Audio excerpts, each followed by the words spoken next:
Hi, I am Dr. Santina Wheat, a family physician, a program director, and a career and life coach. And I am so excited to be part of the second So Docs Leadership for Women in Healthcare conference. In the fast paced world of healthcare, it can feel like time is our scarcest resource.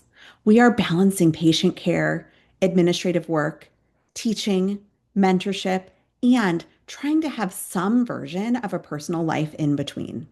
But the real issue isn't time, it's boundaries.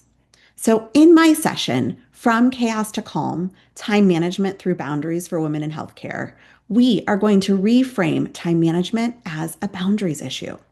You will learn practical ways to protect your time and energy without the guilt so that you can lead with greater clarity, confidence, and calm. We will talk about identifying your biggest time drains, how to set limits that actually stick, and how to say no in a way that preserves relationships and credibility. You will walk away with a personal action plan to help you shift from feeling constantly reactive to leading with more intention and balance. If you are ready to stop running on empty and start leading with purpose, I can't wait to see you in my session.